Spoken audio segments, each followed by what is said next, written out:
There is a particular kind of cold that doesn't just sit on your skin. It moves through you. It finds the thin places, the back of your neck, the space between your fingers, the hollow just beneath your ribs, and it settles there like it has always belonged. Like it was waiting for you specifically. Marcus Hale knew that cold well. He had known it in the Black Sea at 3 in the morning, treading dark water while helicopters swept their searchlights 200 meters to his left. He had known it in the mountains of eastern Afghanistan, pressed flat against limestone, while the wind came screaming down from peaks that hadn't been named by anyone who was still alive. He had known it in debriefing rooms and hospital corridors, and the long, flat silences of a marriage that had quietly stopped working before either of them had the courage to say so. But the cold of this particular November afternoon, the cold of this sidewalk, this gray city street, this life he was still learning how to inhabit, felt different from all of those. It felt voluntary. That was the part he couldn't shake. He had chosen this. He had signed his retirement papers, shaken the right hands, accepted the folded flag, and walked out into a civilian world that moved at a speed he could not yet read. He was 41 years old. He had 17 years of service behind him, 4 combat deployments, 2 classified operations that he would carry to his grave, and a small apartment on the 4th floor of a building on Clement Street in San Francisco that smelled faintly of the previous tenant's cigarettes, no matter how many times he cleaned it. He walked with his hands in his jacket pockets, not his dress jacket, not anything ceremonial, just a worn canvas field coat, dark olive green, lined with fleece that had seen better winters. It was the kind of jacket a man wears when he has stopped caring about appearances and started caring only about function. Marcus had reached that point somewhere around year 12 of his service, and he had never come back.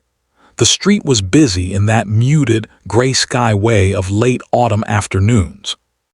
People moved quickly, chins tucked, eyes down, everyone performing the same urban ritual of getting somewhere warmer as efficiently as possible. Food carts exhaled steam. A bus hissed to a stop at the corner and then pulled away again, leaving a faint cloud of diesel in the air. Pigeons clustered near a heating grate outside a laundromat like small, gray, disorganized monks. Marcus wasn't going anywhere in particular.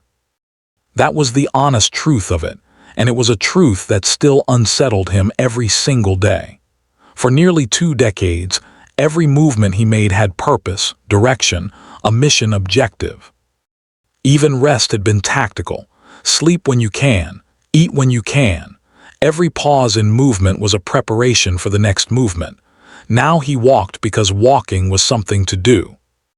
Because the apartment was too quiet.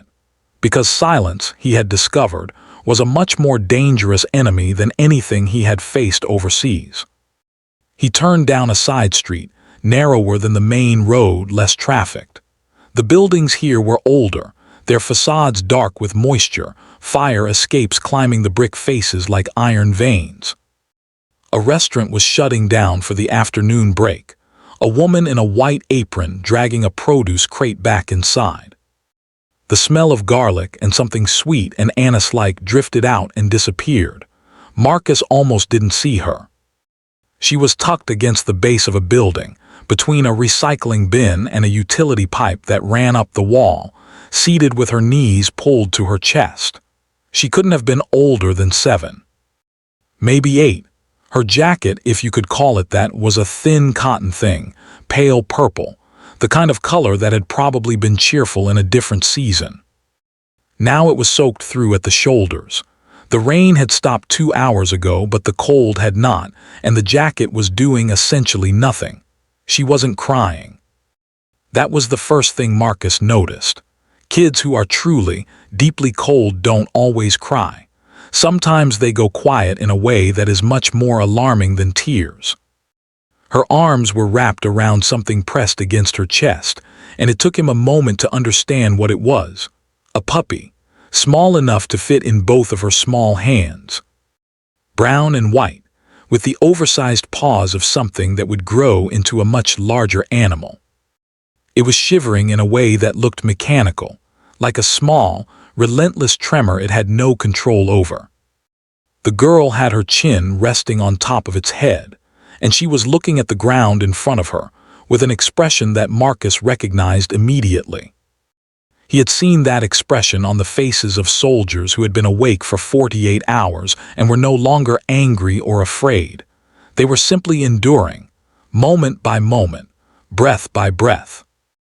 Not because they believed things would get better necessarily, but because stopping was not something the body was ready to do yet.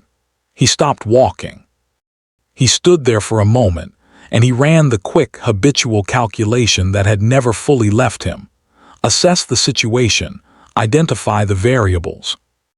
There was no adult nearby who appeared to be with her. No one on the street was paying attention. The girl had not looked up at him.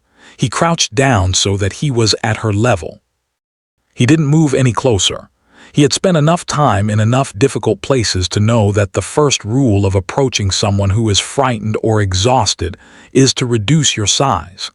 "Hey," he said. Quiet, no urgency in his voice. She looked up. Her eyes were dark brown and serious. There was a thin line of dried tears on one cheek, but she wasn't crying now.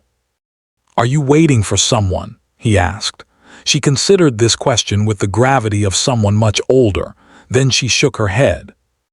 Marcus looked at the puppy, who had turned its small head toward him and was now regarding him with enormous amber eyes that were glassy with cold. "He okay?" Marcus asked. "She," the girl said, correcting him gently, not angry, just precise. "She okay?" The girl's arms tightened slightly around the animal. "She's cold," she said. The simplicity of it was devastating. Marcus straightened up and stood for a moment. He looked up the street, then down. He looked back at the girl, at the jacket that was not doing its job, at the small animal whose trembling had not stopped. He reached up and unzipped his own coat. He pulled it off. The cold hit him immediately, but he had been hit by worse and colder. He folded the coat once, so the fleece lining faced outward, and he crouched down again and held it toward her. She looked at the coat. She looked at him. There was no fear in her expression exactly, more like a careful, measured assessment that seemed too old for her face. "You're going to get cold," she said. "I've been cold before," he said. "Go ahead, put it over both of you." She took the coat. She was careful with it, methodical, the way children are sometimes when they have learned that things can be taken away. She draped it over herself and the puppy both, wrapping it around the animal first, then pulling it close around her own shoulders.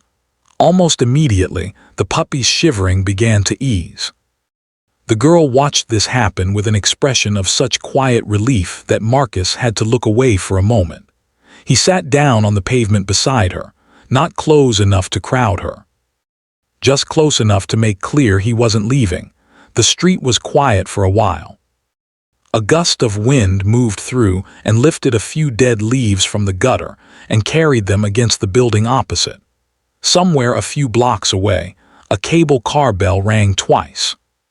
"What's her name?" he asked. The girl thought about this for a moment. "I've been calling her Miso," she said. "Because she's brown, like the soup." "Like the soup," she confirmed with a small, careful nod.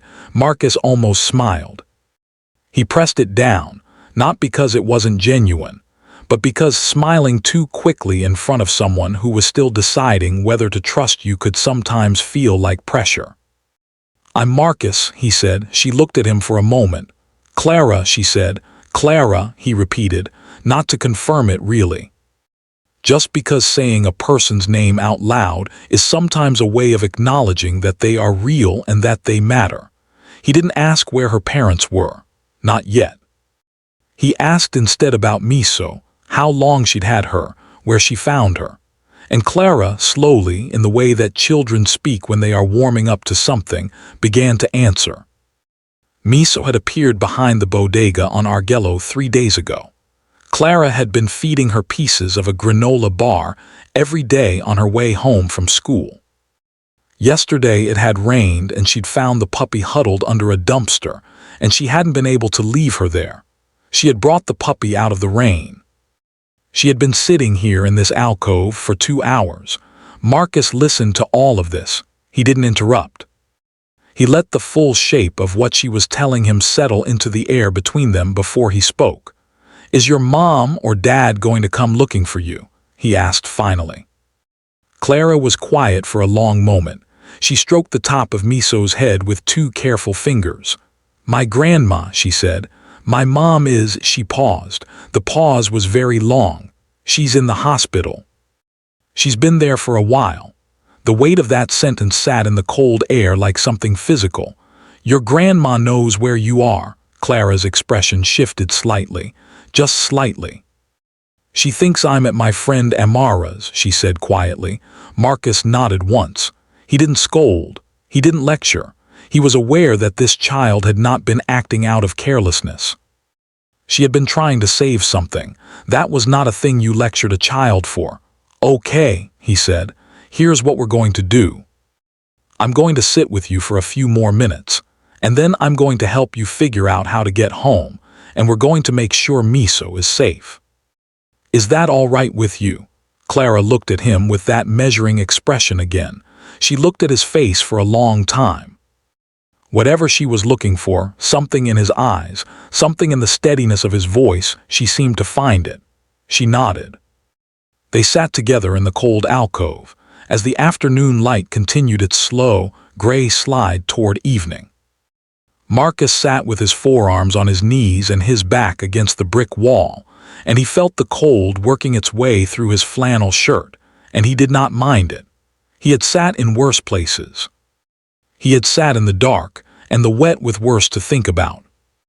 But this small, serious girl wrapped in his coat, with a shivering puppy slowly going still and warm against her chest, her mother in a hospital somewhere, her grandmother unaware, this cut through in a way that body armor could not protect against. He thought about a photograph he had kept folded in his wallet for 11 years. His daughter. She would be 12 now. He hadn't seen her in 3. That was not something he was proud of. It was simply what happened when you chose the teams over and over again, when the missions kept extending, when the time zones kept shifting, and when a woman who had once loved you with absolute certainty finally ran out of the patience required to love someone who was almost never there. He had made his choices. He owned them. But sitting here beside this little girl, he felt the particular weight of everything those choices had cost him. "Can I ask you something?" Clara said. "Sure. Why did you stop?" Marcus thought about this. He could have said something simple, something reassuring and quick. Instead, he told her the truth. "Because you were cold and you weren't asking for help," he said. "In my experience, the people who need it most usually aren't." Clara absorbed this. She looked down at Miso, who was now breathing in a slow, even rhythm against her chest, eyes half closed, no longer shivering. "My mom's like that," Clara said softly. "She never asks for help either." Marcus said nothing. There was nothing to say to that. Some things you simply receive and hold. They sat for a while longer. The street around them gradually began to shift into its evening character, lights coming on behind windows, the pace of pedestrians changing, a food delivery cyclist ringing past. The cold deepened. Marcus felt it in his shoulders and his jaw, but he kept his posture even and still, because stillness was something he could give this child. A point of calm in a situation that had none of the stability she deserved. Eventually he said, gently, "We should call your grandma." Clara hesitated. Then she reached into the pocket of her thin purple jacket and produced a phone, a small, older model, the screen slightly cracked, and held it out to him, screen up. Her grandmother's contact already open. He looked at her. "She gets scared when she hears something wrong in my voice," Clara said. She can always tell. And something about that, the way this child was already managing another person's fear, already trying to protect an adult from worry, moved through Marcus Hale like a quiet, slow-moving current. He took the phone. He called the grandmother. He spoke to her in the same voice he had once used to report in from difficult situations, calm, clear, no extra information to cause panic, no false brightness either. He told her where they were. He told her Clara was safe and warm. He told her the girl had been looking after a small animal and had needed a little time to sort things out. The grandmother was quiet on the phone for a moment. Then she said, "Who are you?" "My name is Marcus," he said. "I live in the neighborhood. I'm going to stay with her until you arrive." Another pause. Then, "Thank you," the woman said. Her voice was old and steady, and carried something in it that Marcus recognized as the particular exhaustion of someone who has been holding a family together with sheer force of will for longer than anyone should have to. "She's a remarkable kid," he said, and he meant it. The grandmother came 20 minutes later. She was a small woman with silver hair and quick dark eyes and a scarf wound twice around her neck, and when she turned the corner and saw Clara, she stopped walking for just a moment. Her face did the thing that faces do when the fear finally drops away, not joy exactly, but something more primal. Relief that you can feel in your own chest just from watching. Clara stood up, still holding Miso inside the coat. She walked to her grandmother. The woman put her arms around both of them, the girl, the coat, the puppy pressed between them. Marcus stood a few feet away. After a moment, the grandmother looked up at him over the top of Clara's head. Her eyes held the steady, unambiguous gratitude of someone who was not performing it. She had lived long enough to know the difference between people who are kind, because it costs them nothing, and people who are kind in ways that cut into something. She looked at his flannel shirt. She looked at her granddaughter wrapped in his field coat. She understood the math of it immediately, the way older women sometimes understand things before anyone has spoken. "You'll freeze," she said. "I'm all right," he said. Clara turned around from within the embrace. She looked at Marcus directly. She held out the coat, folded the same careful way she had received it, fleece facing outward. Miso was tucked in the crook of her other arm, awake now, amber eyes bright, a tiny pink tongue appearing briefly. He took the coat. He held it for a moment without putting it on. "What happens to Miso?" he asked, looking at the grandmother. The old woman looked at the puppy, then at her granddaughter. Something passed between them that had clearly already been discussed, in whatever wordless grammar grandmothers and grandchildren develop in the long, difficult stretches of life. "She comes home with us," the grandmother said, firm, without hesitation, and something in Marcus's chest that had been very tight for a very long time loosened just slightly, not completely. Just enough to breathe. He put his coat back on. Clara looked up at him one more time. She had the expression of someone searching for the right words and not quite finding them, and in the absence of the right words settling for true ones instead. "Thank you, Marcus," she said. He nodded. "Take care of her," he said, meaning the puppy, meaning perhaps more than that. They walked away down the street, the grandmother's arm around the girl's shoulders, the puppy visible over the crook of Clara's arm, turning once to look back at him with those enormous eyes. Then they turned the corner and were gone.